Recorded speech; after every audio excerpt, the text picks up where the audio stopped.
You picked up a new case. You picked up a new case. So,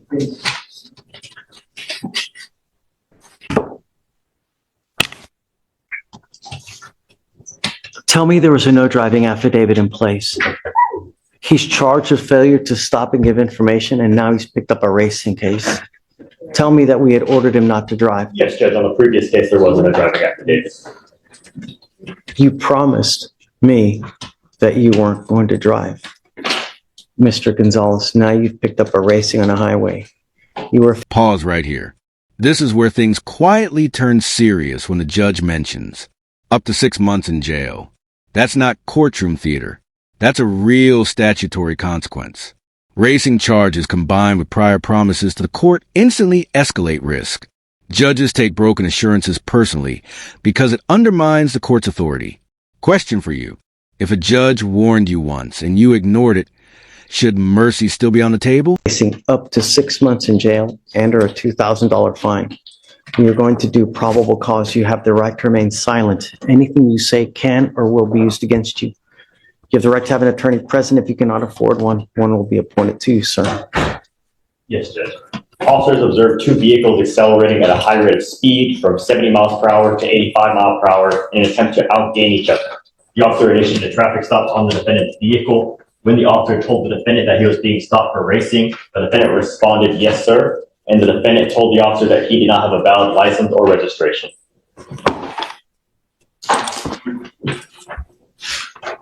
Is there a co-defendant?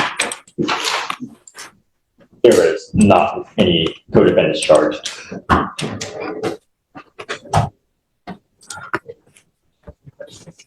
Vic, can I see that, please? I'm printing something out.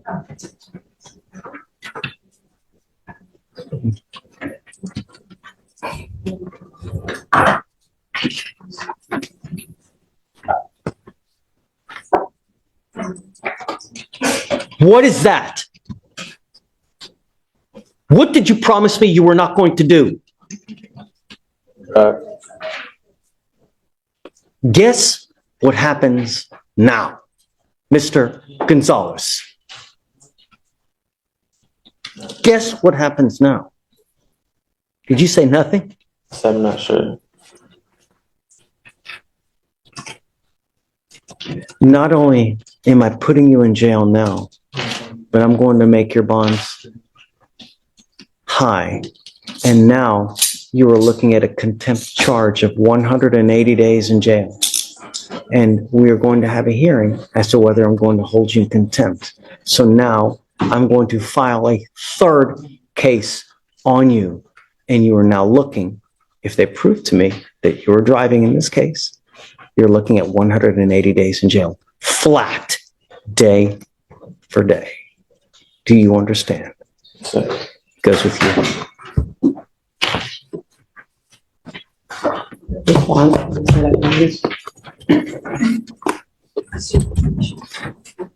I'm sorry, Sonia, but I'm setting the bonds at each at 10,000 and 2 each.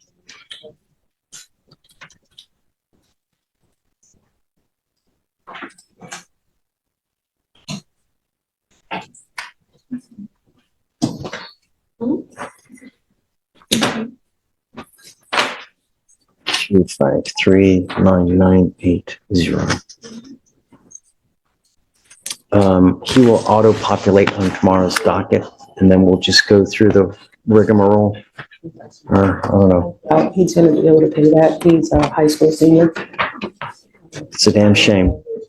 I don't know what his parents' financial situation is. I'll talk to him and find out. Talk to the parents, and then, I mean, I don't know what to tell you. You know, I need to make sure he understands it and that he gets it. But you swore to me you weren't going to drive, and now you're racing. This moment is more important than it sounds. Bond decisions are not about sympathy. They're about risk, credibility, and compliance. The judge isn't focused on fashion. The Armani shirt becomes a symbol of financial capability versus accountability. Here's the real question. Should appearance influence bond decisions, or is that an uncomfortable truth of the justice system? Acceptable, you know?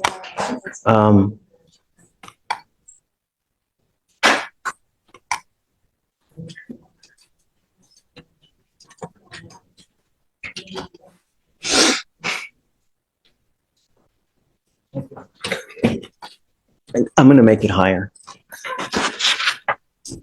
He was wearing an Armani shirt. He was probably wearing a $200 to $300 shirt right now. 15,002 on both. Okay, Your Honor. And then we'll see tomorrow. We'll populate tomorrow. We'll talk again tomorrow. Reach out to the family and perhaps they'll come here and they can see how he is and he can see that we mean business now. Okay. Thank you so much, Sonia. Judge, you were looking the You were Destiny Collins.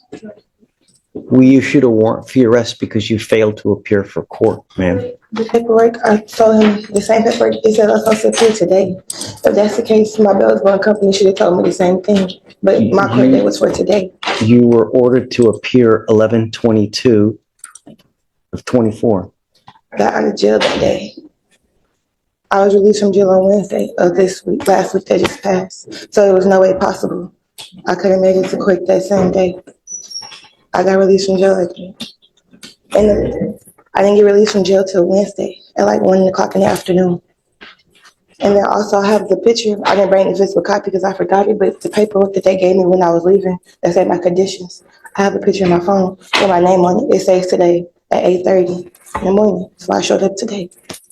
If that was the case, I would have showed up when I was supposed to come to court. So I don't get that. And I just sat in jail for a week and a half. I cannot go back.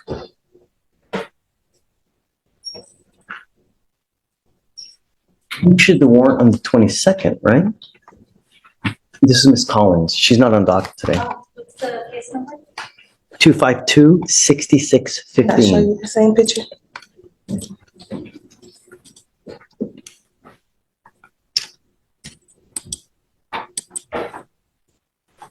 She was on the docket on the 20th. She was supposed to be here on the 20th, correct? The bond paperwork shows, let's see.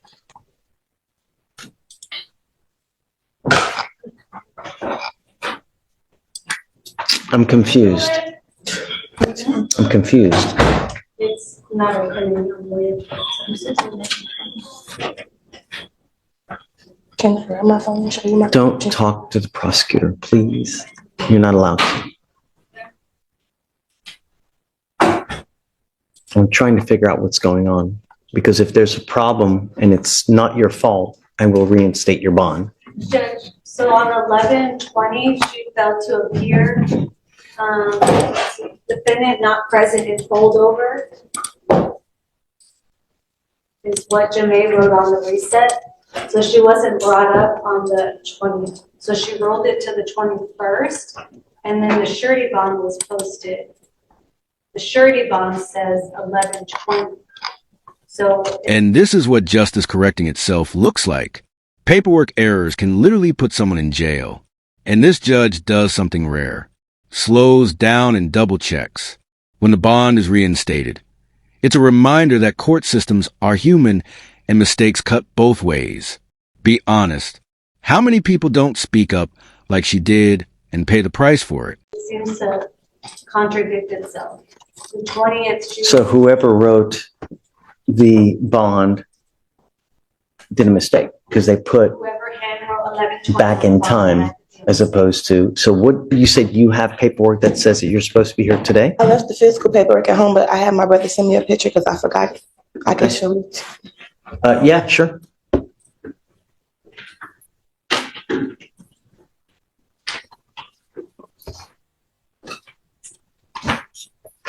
And you can give it to Deputy and she'll.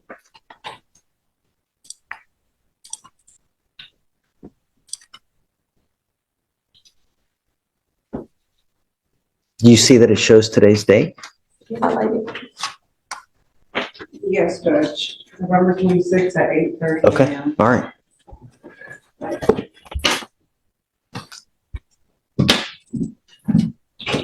Yep, you're right. Okay, I'll reinstate your bond. Okay. So it looks like while you were in custody, they appointed you a lawyer. I don't know that Martin even knows. I mean, there's no way he's going to know. Especially if she's not on docket today. Right. No? Oh, I have his number. I'll call him. Let me see.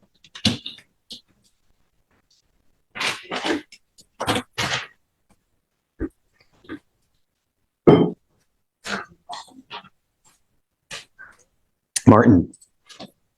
Hey, how are you? I have a Miss Destiny Collins that's on docket today. Are you in the building? So you were appointed, it looks like, while she was in custody. Say it again?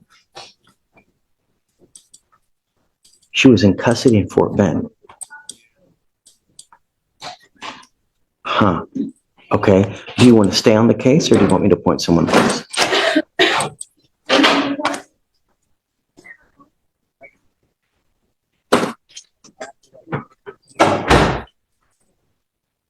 Hey, okay, no problem. You just tell me. So that's it? Done. We'll do it.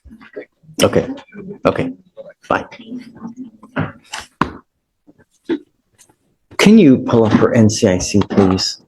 So we can. I'm going to take Martin off Okay. because he's not working with us. And do you mind appointing someone else for the time being, please?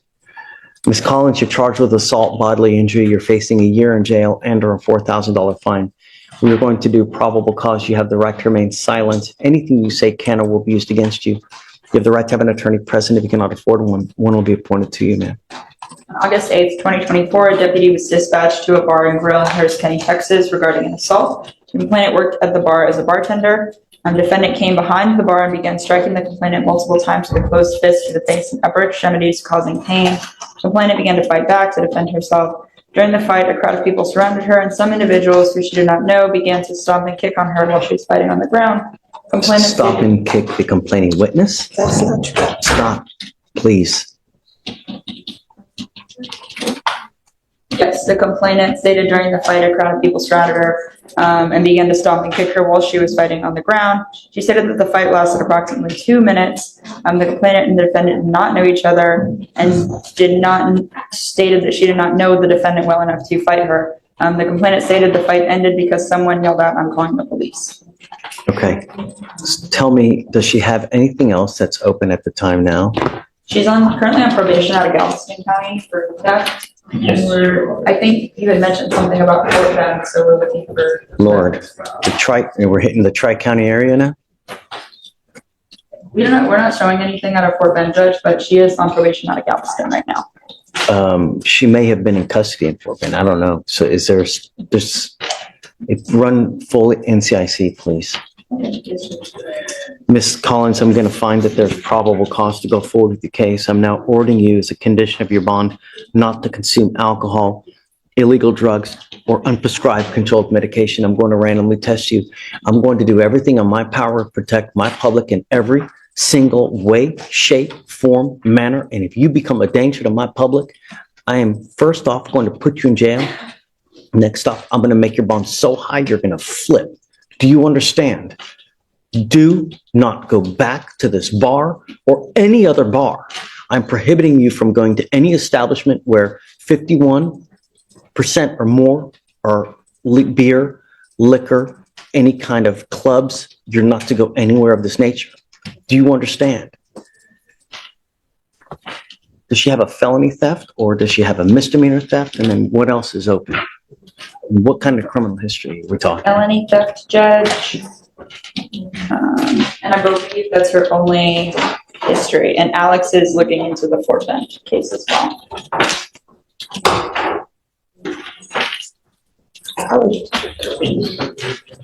Your Honor, I don't have any record of her case in Fort Bend. Looking at the county clerk website for Fort Bend, I don't see any cases open with her name and date of birth. So the only other thing you see is it a probation that she's on? Yes. For Galveston. Oof. Yes, Judge.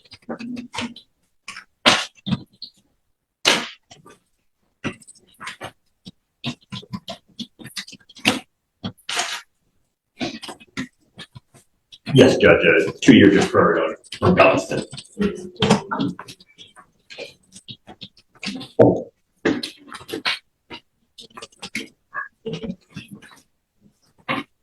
How old are you, ma'am? 23. What do you do for a living? Right now, I work 2 jobs and I live alone. I live in the Fort Bend County area. How much money do you make a month, man? My monthly income, I say my intake probably about 3,800.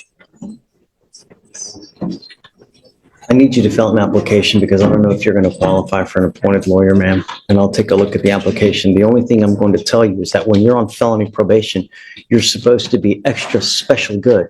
And when you're not, they usually file motions to revoke. So I would be on the lookout because if you're on probation or parole at this time, it's very possible that they issue a felony warrant in that case with the fact that you picked up this new case. So understand, no alcohol, no drugs. Do you understand? Okay, do you mind giving an application, please? All right, I'm gonna have you fill out the application and then we'll, do not leave until you sign all our bond conditions, ma'am. Okay. Good morning, Ms. Lewis. Ma'am, you were wanted out of Missouri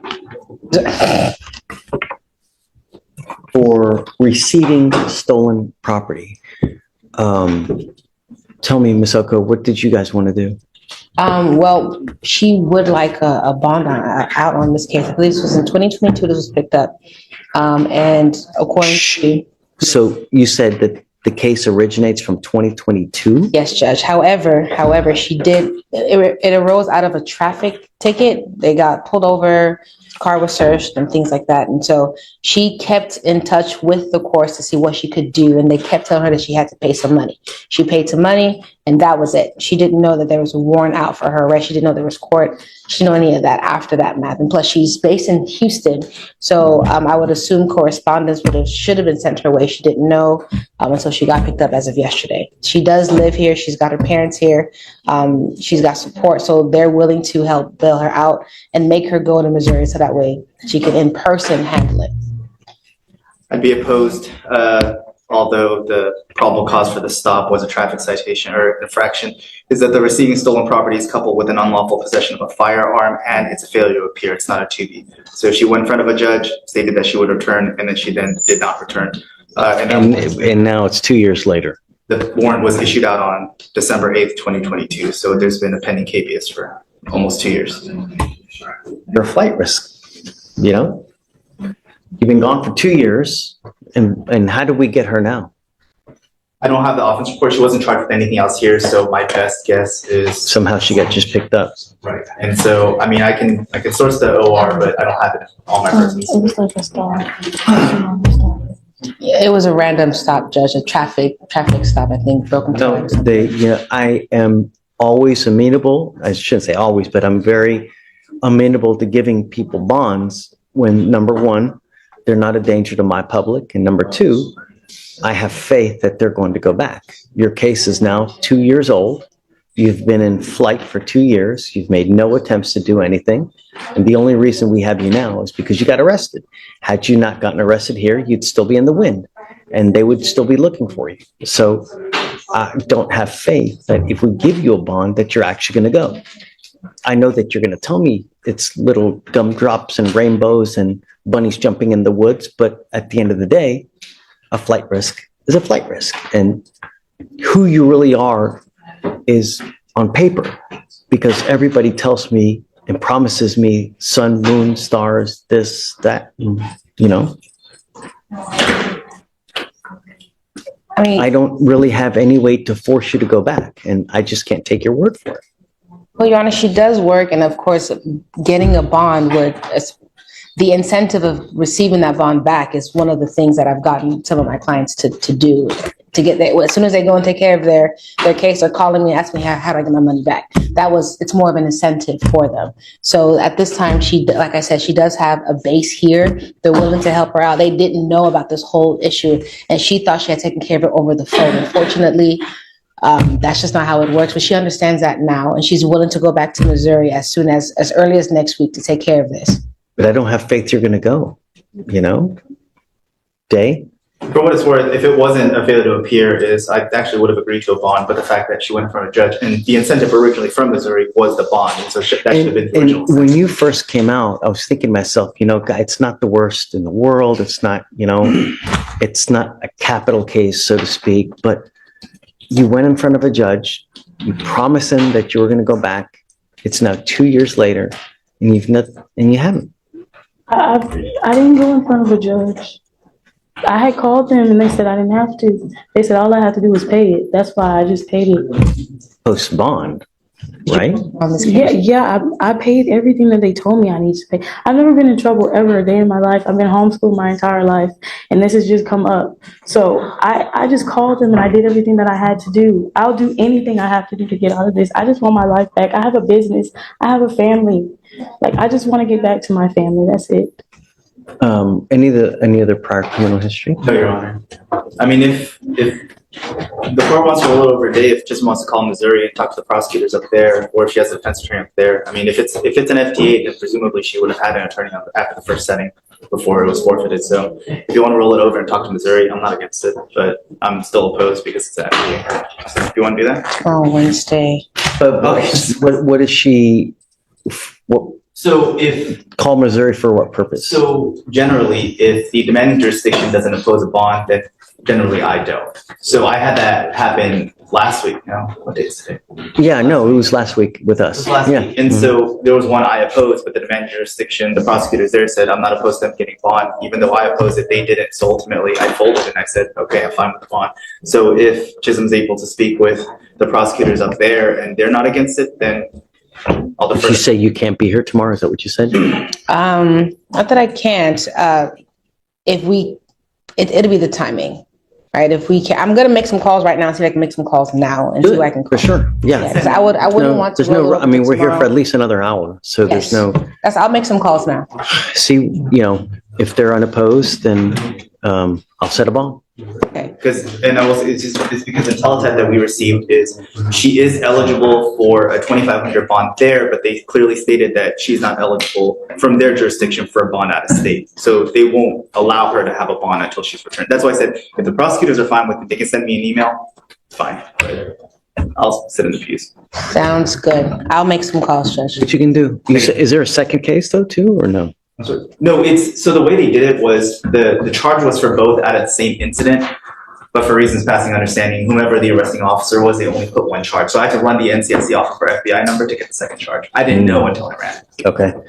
Is this the only fugitive case we have today? This is the only remaining one. Everyone else Got is in wait, which we're all. Williams needs to sign the waiver, but once he signs the waiver, there's no issue. Oh, yeah, so he needs to be admonished, no? Right, so sorry, Okay. Williams. So he says, I'm gonna make some calls and I'll come back and talk to you, okay? So we're good. Thanks. And then Mr. Williams just needs an admonishment. Okay. Your Honor, I have Mr. Derek Jack. He is in the holdover. He's set for bail review. Okay. Let's talk about Mr. Jack. Terroristic threat of a family or a household member. Yeah. He does have some pending felonies, and I think doesn't have a bond on those. On this. So it looks like from September of 23, he picked up his first unlawful possession by a felon. 3 months later, picks up another one. 5 months later, picks up another one. And now he's picked up another one of those and a terroristic threat with us, family or household member. Our bond is set at $10,000. Right. What would you like? I would ask for $5,000.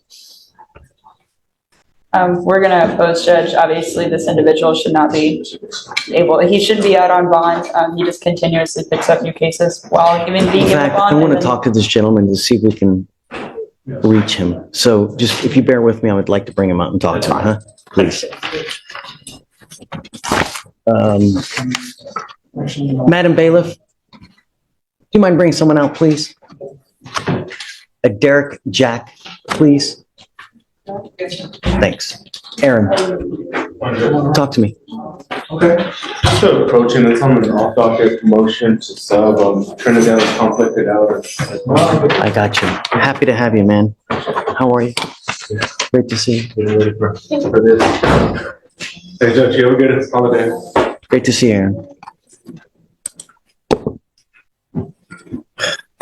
If you don't mind, while you're waiting for the inmate, can you confirm with Saba that she received that email and they're prepared to file that dismissal? Did you guys get Brock's email by chance? Should come from a lot law on Viegas. Yes, Judge, I dismissed it. Okay, it's been dismissed. Thank you, Your Honor. I'll sign your nollie now. Thank you, Your Honor. You guys have a great Thanksgiving. You too. Take care.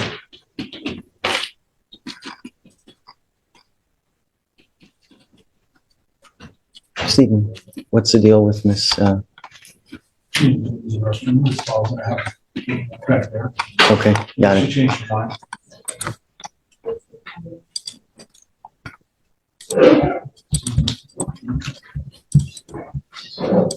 Hugh, Yes. hey bud, Hey, Judge, how are you? what's new? Nothing much. I was told to approach on Miguel Mendoza. I think he just took a drug test.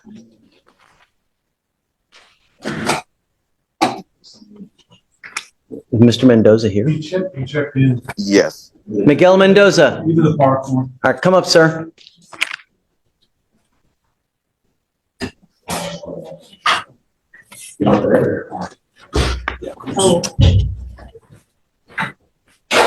Just take a seat for me in the jury box real quick. And then I have an inmate coming out, Hugh. Let me talk to him real quick and then I'll hit you up next. Okay. Sure. Sounds good. Good morning, Mr. Jack. Good morning. How you doing, sir? How's jail? Sucks, man. Great. That's great. Because I got you. I need you to understand that we mean business here. We don't play. And your lawyer I'm bringing you out because it's your case. You need to understand what's going on, number one. Number two, your lawyer has asked for me to reduce your bond. Your bond now is set at $10,000. I have no idea what happened on your case. The only thing I do know is that September of 23, unlawful possession of a firearm by a felon. December 1st, 23, unlawful possession of a firearm by a felon. 5/29/24, unlawful possession of a firearm by a felon. 11/23/24, unlawful possession of a firearm by a felon and a terroristic threat of a family or household member. You now, with us, are facing up to a year in jail and or a $4,000 fine. We are going to do probable cause. You have the right to remain silent. Anything you say can or will be used against you, sir. Yes, Judge. The officer was dispatched in response to a family disturbance in Harris County, Texas.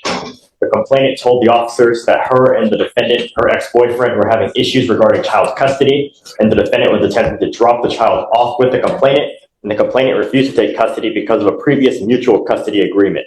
The complainant told the officers that the defendant then stated, "I just bust your car window, and if you pull up doing anything, I'm gonna shoot your ass in the face."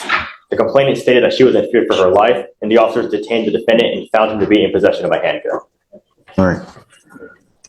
Mr. Jack, I'm going to find that there's probable cause to go forward with the case. I'm now ordering you as a condition of your bond not to have any contact with the complaining witness in this case. A protective order has been issued in this case. What that means is that if you violate this protective order, the state can and will file additional charges against you, violation of a protective order. And I'm going to tell you now, you pick up one of those cases and you violate conditions, I can have a hearing to hold you at no bond, zero bond. And I will do it in a heartbeat to protect my county and everyone in it. Do you understand? Yes, sir. I find that you are a complete danger to public safety and you refuse to abide by bond conditions.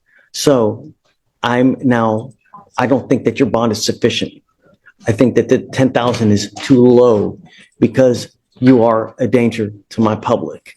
I'm sorry, Mr. Elick, and regardless, what we do here is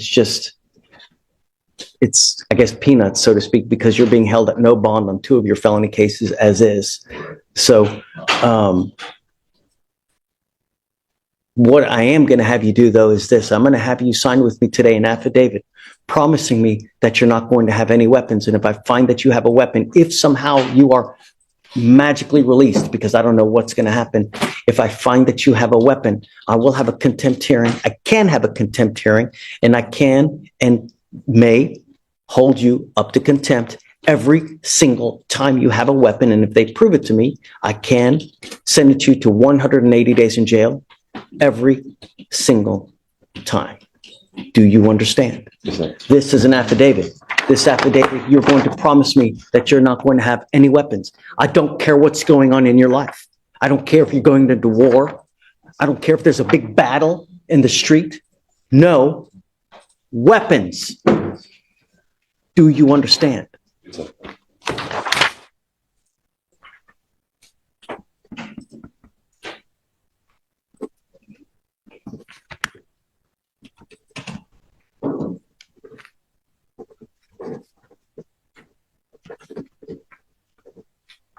Look how big. Is that big enough for you to read? What does it say? No weapons. Good.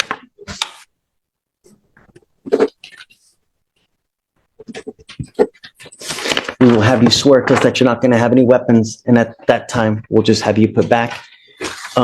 If you do bond out, I'm going to put a GPS monitor on you, and I will put an exclusion zone so that you're not to go anywhere near the complaining witness in this case.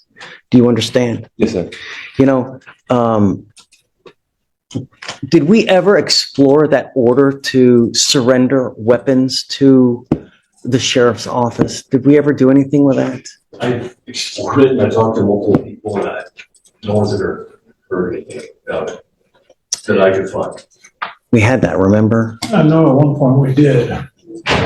We need to do something with that. I'll make a few phone calls. See where. I'm going to see what I can do about having the weapons surrendered to law enforcement so that you don't have possession of any weapons. Do you understand? Okay. All right, Mr. Lick. So I guess we'll just wait. It looks like the felony case is set for, oh my goodness, March of next year. Your Honor, we may be, I just want to get the body cam and we may set this for trial. I mean, I know he's got the other felonies, but. I'm itching for a trial. You want 30 days, I guess? That sounds good. Yeah. Okay. All right. We'll have you swear to us no weapons. Mr. Jack, come on.